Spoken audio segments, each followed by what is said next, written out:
Mere Conservatism.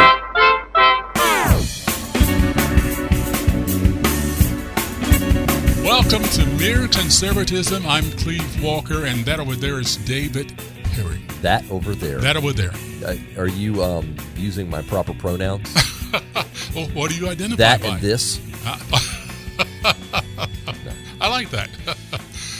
Well, again, welcome to Mere Conservatism, and depending upon where you're located, we hope you escape the worst of the storm. The storm was awful. Mm-hmm. It was worse than I thought it was going to be. Bad one. Me too, yeah. And I think part of the reason it was so bad is because the trajectory took it right across the heart of Florida, where a lot of the population is, the I-4 corridor. I think basically what it did is went from Tampa diagonally up across the state to Jacksonville. Yeah, and that's a very there's a lot in that. It really is, and it's hard to project those things. They wobble. They change just a degree or two, and that cone of uncertainty, I think that's what they call it. Just don't know. So, wow. We're going to be getting some rain in our area, but well, Florida, bless their hearts. Definitely the least of our worries. Yeah. With what happened to Florida. My heart goes out to them, mm-hmm. and again, Ron DeSantis has shown himself to be just a really good leader, a really capable guy. He's doing everything that you would expect. However, I had no doubt about that. Well, you and I didn't, but many on the left, David, are trying to tar and feather DeSantis, blaming him for not doing his job during the storm. Mm-hmm. Again. Saw that coming. Right. I mean, well, anyway, a reporter from CNN was blasted on Twitter for hitting Governor DeSantis for relying on the same local and federal officials for the hurricane that he poo-pooed during the COVID-19 pandemic. In other words, he's saying, you didn't want us to listen to the local government and the federal government during the pandemic. You want us to, but you want to talk to them now, don't you? David, how stupid is that? Well, it's a different situation now, isn't it? Slightly. Yeah. Yeah, I think for 100 years or so, the federal response to natural disasters has been a given. That's kind of been what people have expected. And federal government doesn't do things the most efficient way all the time, but working with the governors and working with local officials, I think they do a decent job a lot of times with these natural disasters if they're allowed to. Obviously, things can go wrong, but a hurricane, a Cat 5, is a little bit different than a virus with a little bit with a less than 1% death rate and all the other things that go into that. People working their jobs and things like that. It's a little bit different when you know that the entire state is going to be awash with storm surge and rain and wind and stuff like that, as opposed to COVID-19. It's a little bit different situation.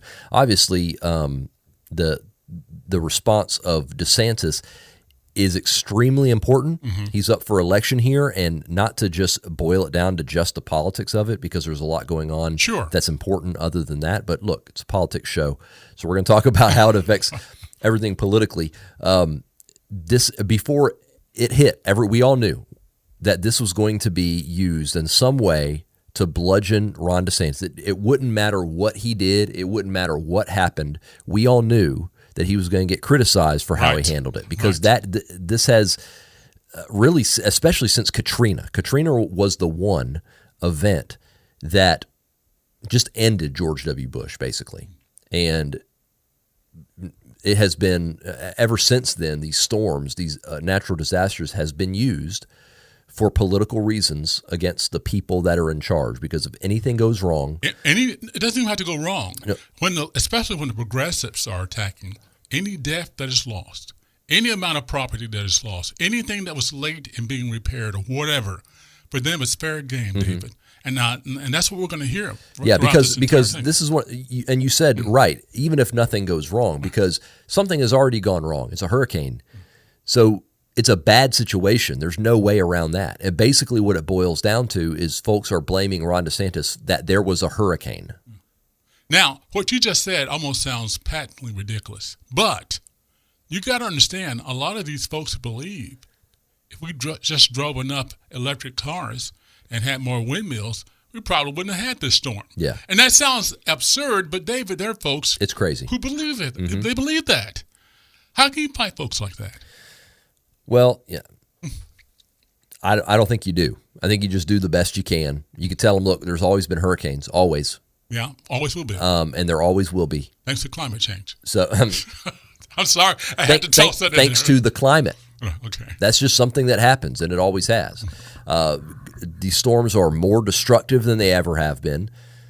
That's probably true. That's because there's more stuff to destroy in Florida than there ever has been. That's a good way of putting it. So the population of Florida is growing. People are building more and more expensive things in Florida, and so to me, when you build in a flood zone, you're already working into the calculus. We might get a flood. I hate to tell you, but Florida is a flood zone. Yeah. The whole thing. Yeah. So, well, anyway, I think he's doing a wonderful job. I think he's showing presidential mettle in his reaction, his response, the confidence that he inspires, and also I'm just so glad to see a lot of the other states rallying around Florida. By the way, isn't that cool? Yeah, it is good. It is good to see the collaboration between some governors and Democrat governors and Republican governors. Yes, working with Ron DeSantis, helping them with supplies. I love to see the trucks, the utility trucks from all over the country. Just going down the road. Yeah. I remember this was several years ago. My wife and I traveled after a big hurricane came through the southeast, and I can't remember which one it was, but I remember we traveled down right like the day after the hurricane blew through, right. And it was there. It was flooding everywhere, destruction everywhere. It was crazy. It was like driving down the road in a zombie apocalypse. That's what it looked like. And on the way home, coming out of Florida, we saw driving out of the state, utility trucks from the Northeast, from New Hampshire, from Pennsylvania, from all over the country. And I do think that's really cool when something happens and folks from all over the country come down to help. One more political jab, this time from our side to me. I wonder what would happen if we hadn't thrown away trillions of dollars on stupid boondoggles by the Democrats, if we had like a couple of trillion maybe available to help out in disasters. Wouldn't that be nice to have that? Yeah, the money that our government spends is it's sick. Yeah, but they're spending it on the wrong things. I'm saying this is something that you're going to need large sums of money for. Wouldn't it be nice if we spent it so wisely that we actually had that money in reserve? And that's kind of the problem. We talked about this a good bit during COVID, is that when there's a disaster, that's when you might need to pull out the credit card. Right? That's why you don't pull out the credit card when there's not, unless there's a disaster. Because then when you need it, if you've been living off the credit card like the United States has, and then something like COVID hits or a hurricane hits, and you need some stuff, you want to be able to pull out that credit card in case of emergency. Right. But if you've been using it all along, where do you go after that? Right. You've shot all your bullets, basically, and that's kind of the situation the United States is in, except that they can print money, and they're printing a lot of it. Yeah, but they wouldn't have to do that. They're sending a lot of it to Ukraine. They wouldn't have to do that if we had a required balanced budget, and if we did not spend all this money on all these boondoggles or the progressives. I mean, I'm starting to begrudge all the money we're sending to Ukraine right now. Yeah, me too. It's getting crazy. Yeah. It's getting insane. They just wanted to get we gave them $100 billion or something. And I agree with people without knowing without being an expert on the situation. I agree with the people who say that money's being laundered. Yeah. I really think that it is. I don't think it's being accounted for very well. I think they're just sending lump sums over there, and who knows where it's going. And it may be being laundered back to some people here in our country. That's my first guess. And I'm the big guy. I hate saying that. Yeah, me too. But this is what they do. Yeah, they throw a bunch of money at all these projects, and somehow those funds never end up being completely accounted for. Have you noticed that? Yeah, they just lose it. It's just out into the ether. Right. I mean, it would be one thing if they were just sending them bombs or they're just sending them guns and stuff, okay? That's an actual thing that you're sending them. No, this money is fungible. You just send cash. There's no telling where it ends up. Wow. Anyway, so praying for the folks in Florida, thankful for God's mercy. As bad as it is, it could have been worse, even with this storm and not. Mm-hmm. So we're still praying, though, still holding out hope that more people will come through out of this on the other side. The White House, David, is again put on the defensive by Biden after he I'm sorry. After he was searching for a deceased representative. What do you have, a Ouija board? I don't Something know. like that? Her name was Representative Jackie Walorski, and she died in an accident. Anyway. Very sad. I remember when that happened. So reporters and viewers were baffled when President Biden said, here's how he started. He says, I want to thank all of you here, including bipartisan elected officials like Senator Braun, Senator Booker, and Representative Jackie. Jackie, are you here? Where are you? Where are you, Jackie? Yeah. He said this. Where are you, Jackie? Jackie was going to be here. And he said, I think she was going to be here to help make this reality. David, that's bad. It's been like a month since she died. Yeah, it is bad. Now, the answer to this is obvious. Well, it could be a couple different things. One, he didn't know she died. Okay. Which is an oversight by his handlers to not say, hey, by the way, one of the major people involved in this thing that you're commemorating today is not, she died. Right. You should know that. So that's their fault. I wouldn't necessarily be that surprised if he never even knew that this person existed or died. Okay. So this is a congressman. I know Congress people are very important to the president and all that stuff, but I wouldn't be surprised if he had no idea. He may not to this day know who she was.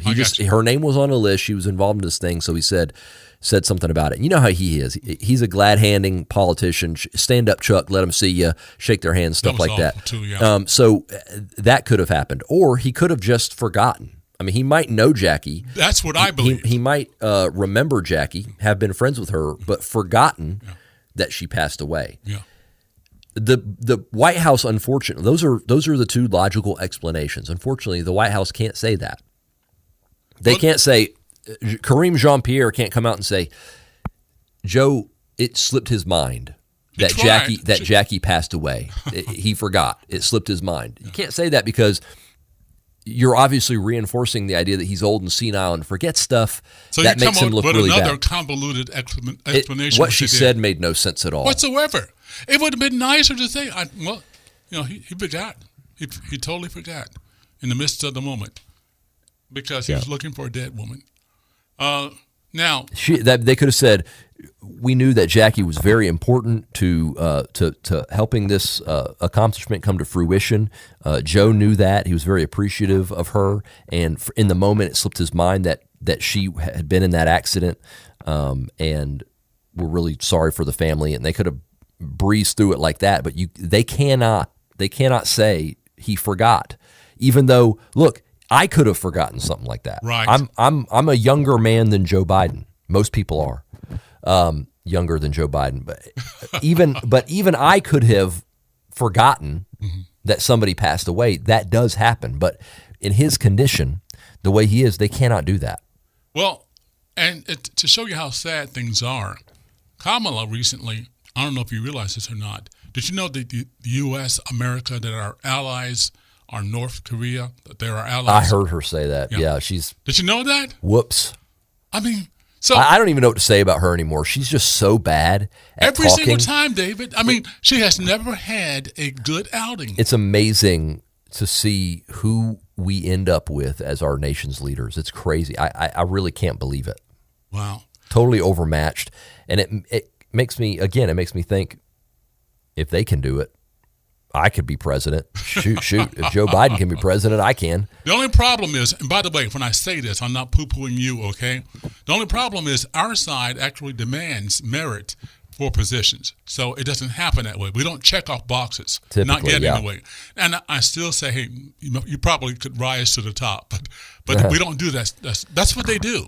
And this is what you get. When you check off boxes based upon identity, you get, for lack of a better term, doofuses. Well, and doofuses. That's a good word. I'm sorry. Well, we said during this last election, really in 2016 when Trump ran, and in 2020, we noticed the left, they don't have a lot of talent on their side running for president. I mean, their front runners were two octogenarians. They had Joe Biden, who was only popular because Obama picked him as vice president for some reason. That's right. He picked him probably because, he was harmless and stupid and wouldn't stand up wasn't getting Obama's way. And then you had Bernie Sanders, who's a socialist and a nut and has all kinds of crazy ideas. Those were the leaders of the party. The other guys that were running were people like Swalwell, who's a congressman who has affairs with Chinese spies and has gastrointestinal issues on cable. You got Buttigieg, who was a mayor of a small town in Indiana. Right. Not really a lot of credentials there. No. Smart guy, well-spoken, but not a lot of credentials there. They really don't have a deep bench. Meanwhile, we have people like Marco Rubio, Speaker of the House in Florida, and then a senator from Florida. We have Ted Cruz, who's argued cases before the Supreme Court and elected senator many times. And we've got people like Nikki Haley, who's governor of South Carolina and the head of the UN, and Ron all DeSantis. kinds of Ron DeSantis now. Man. I feel like the right, we have a lot of. I feel like we have a much deeper bench. Well, and we have for a long time. We have talent, and they're younger than the talent on the left. And David, they're also more diverse. That's true. They're more think diverse. about That's true too. That's supposedly their strong suit is diversity. We got the young and demographically diverse people and competent at the same time. Yeah, I love that. Now, totally different subject, and as a matter of fact, I didn't even print it down on my little talk sheet here. Did you hear about the FBI raid? 25 FBI agents raided the home of this guy, a pro-life guy. They had an encounter at an abortion clinic. Yep. Some type of scuffle, nothing violent. All right. And as a matter of fact, he was cleared by local authorities. Mm-hmm. But then come nighttime at his house, 25 FBI agents, weapons drawn, show up at his house, put guns in his face, in the face of his wife and children, and take this guy out. Now, David. Yeah, they arrested him. They didn't kill him. No, they didn't kill him. Thank you. I forgot that. Took him out. They took him out of his house. Took him out of his house. Okay. Not out of this world. David, do you know what that is? I'm going to get your take. It's on intimidation, and it's thug tactics, and I got to say that kind of thing disappoints me so much, and it reinforces the rot that we have seen in the FBI. And Cleve, as Christians, we've talked a lot about responsible, just governments, right, and the things that they're supposed to do, and the commands we have as Christians to obey our authorities, and the conditions that have to be met in order for us to either obey authorities or obey God when those things are at odds. Obviously we obey God, and these are actions of an unjust government. And I say that very somberly and carefully because the government wields the sword to punish those who do evil and reward those who do good. That's what the Bible says. I'm going to use this, saying it in a more colloquial way. These are the actions of a banana republic, not America. This kind of stuff goes on all the time in countries like that, corrupt countries that have corrupt. A banana republic, it's the actions of a mid-tier clothing store? At any rate. Very confused. So it's not America. Let's put it that way. It's a clothing store. You're crazy. So my point is, I was dismayed. We do have some whistleblowers in the FBI who are coming out. We do have some who are doing that, and God love them and protect them and help them. And these FBI agents that went to this guy's house, they're scum. Yeah, I'm sorry. They are scum. And a lot of people want to talk about, the rank and file of the FBI is fine and stuff like that. There were a lot of rank and file FBI agents that participated in this raid, and they're scum. Yeah, I agree. They should be ashamed of themselves. How do you hold weapons in the face of these children? By the way, the mother was on Tucker Carlson last night. She said some of her smaller kids still haven't gotten over it. 7 children, I believe. And they're still having trouble sleeping. They're still having, how do you do that? Yeah, again, this is the action of an unjust government and the type of government that Christians ought to resist. And we're getting closer and closer to the point where, you have to make a decision how you respond to a government that will do something like this.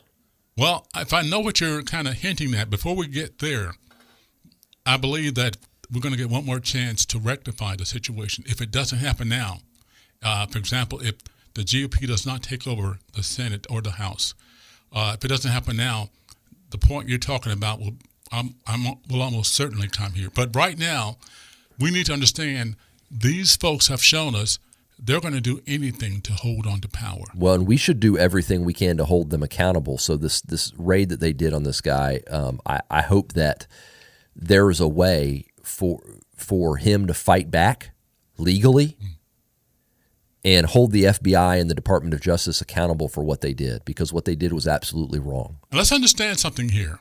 This was ordered by the highest authorities in the Democrat Party, which, by the way, is not Biden. Okay. Mm-hmm. Biden is taking over it himself.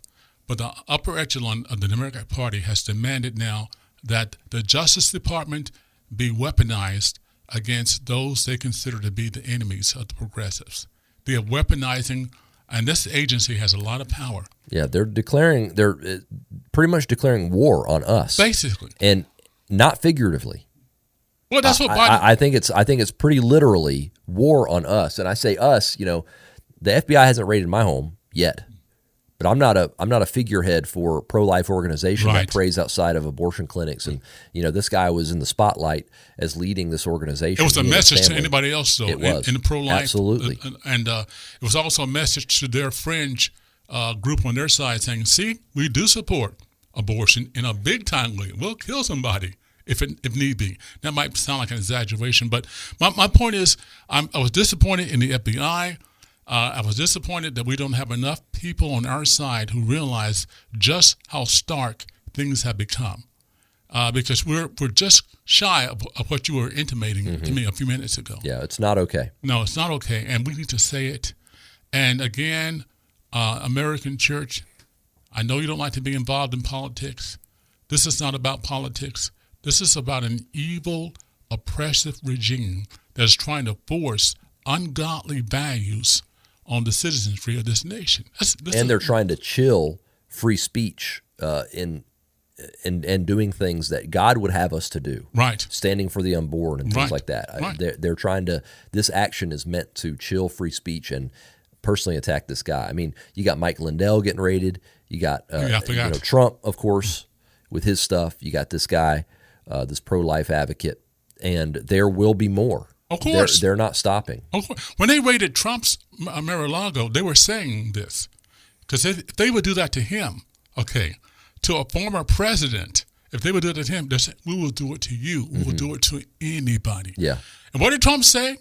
Trump said when he was campaigning for re-election, they're after me because they had to get me out of the way to get to you. It's you they want. Mm-hmm. And they want to get me out. And we're seeing that. We're literally seeing that happen before our eyes. So I don't know that if everybody on our side realizes this, but it's high time. I mean, there ought to be so many folks going to vote in the midterms.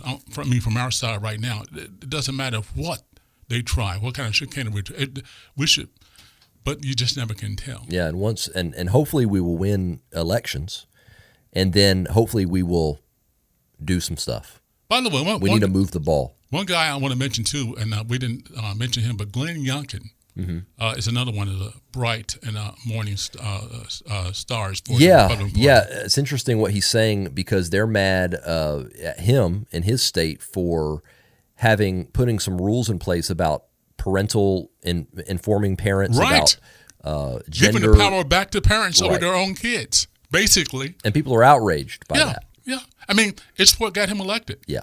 It also showed us when our side, and it wasn't even just our side, it was other people who adopted the broader issue, again, that my kids, I'm responsible for, not you, okay?